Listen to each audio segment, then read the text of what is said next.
తహసీల్దార్ కార్యాలయాన్ని ముట్టడించిన ఆదివాసీలు.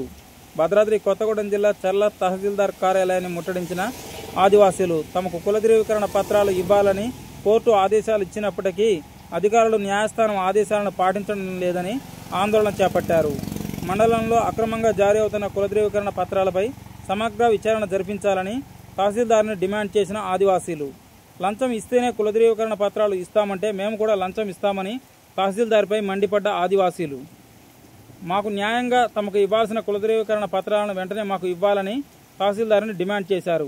ఈ ఉద్రిక్త పరిస్థితి నేపథ్యంలో తహసీల్దార్ కార్యాలయానికి చేరుకున్న స్థానిక ఎస్ఐ కేశవ్ ఆదివాసీలతో చర్చించారు. వేరే గ్రామస్తులకు కుల ధృవీకరణ పత్రాలు ఎలా ఇచ్చారో మాకు కూడా అలానే ఇవ్వాలని తహసీల్దార్ కార్యాలయం ఎదుట బైఠాయించి నినాదాలు చేశారు. ఆదివాసీలకు మద్దతుగా బీఎస్పీ పార్టీ నిలిచింది. ఈ సందర్భంగా తహసీల్దార్ శ్రీనివాస్ మాట్లాడుతూ నిబంధనలకు విరుద్ధంగా జారీ చేసిన కుల ధృవీకరణ పత్రాలను విచారణ చేసి రద్దు చేస్తామని ఆదివాసీలకు తహసీల్దార్ హామీ ఇవ్వడంతో ఆందోళన విరమించిన ఆదివాసీలు. తహసీల్దార్ కార్యాలయం నుండి మన ప్రజాగొంతుగా న్యూస్ రిపోర్టర్ చర్ల. కొంతమందికేమో పెద్ద చూసి కొంతమందికేమో చిన్న చూపు అనేది చూడొద్దు. మరి డబ్బులు ఇచ్చి తీసుకున్నారో తెలియదు, డబ్బులు ఇవ్వకుండా ఇస్తున్నారో తెలియదు, కానీ అందరినీ సమానంగా చూడాలని కోరుతున్నాం.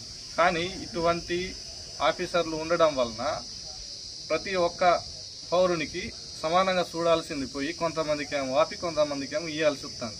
ఎందుకంటే ఇలాంటి తహసీల్దార్లు ఉండడం వల్లనే కొంతమంది నక్సలైట్లుగా తయారవడానికి కారణం.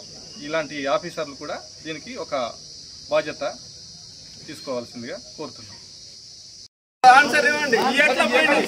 ఒకటేనండి, ఈ సర్టిఫికెట్స్ నుండి వేరే బాపతి పోయినాయి. వేరే బాపతి కాదు సార్, ఊరు మొత్తం పోయినాయి. కదలంటే తెచ్చిస్తాము. ఒకే ఊరికి ఎంత పోతాయి సార్? మీరే ఇచ్చారు సార్, మీరే ఇస్తారంటున్నా.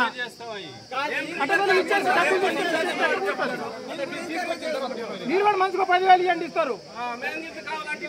మేము కూడా ఇస్తాం సార్. ఇది కాదు, ఎస్సీ సర్టిఫికేట్స్ కూడా ఇచ్చారు మన ఆఫీస్ నుంచి. ఎస్సీ సర్టిఫికేట్ ఇచ్చారు, ఎస్టీ ఇచ్చారు, బీసీడీ ఇచ్చారు.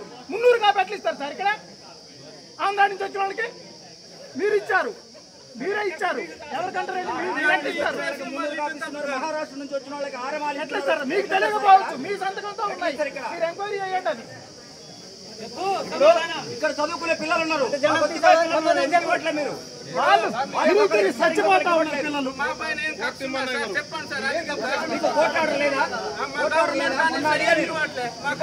కోరుకొండ అమ్మాయికి సార్ సర్టిఫికేట్ అంటే రిజెక్ట్ అయిపోయింది, కోర్టు ఆర్డర్ ఉంటేనే అన్నారు. సరే నేను కామ్కి వెళ్ళిపోయా. ఆ అమ్మాయి చదువుకునే అమ్మాయి, మరి వాళ్ళకెట్లు ఇచ్చారు, వీళ్ళకి ఎందుకు ఇవ్వట్లేదు? చెప్పండి, వాళ్ళు చేసి తప్పేంటి?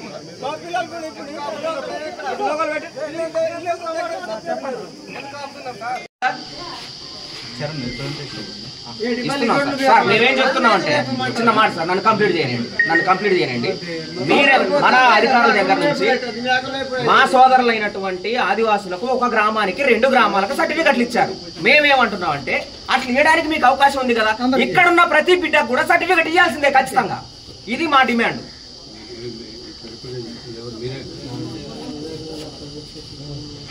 చెప్పండి, మాకు అట్లా ఇవ్వడానికి మీకు అవకాశం ఉందా? మమ్మల్ని ఎప్పుడు దరఖాస్తు చేసుకోమంటారో చెప్పండి.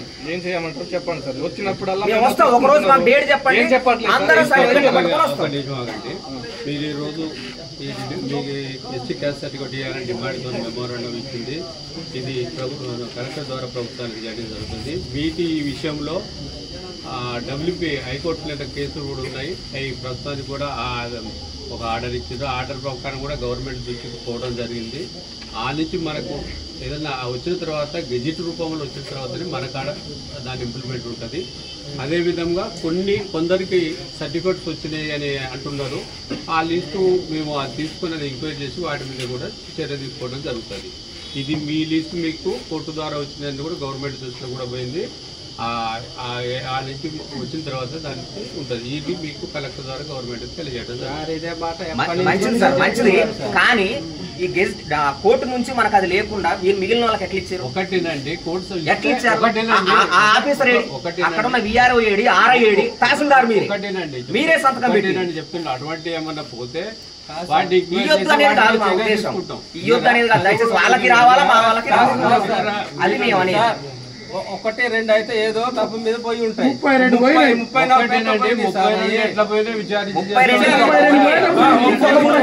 32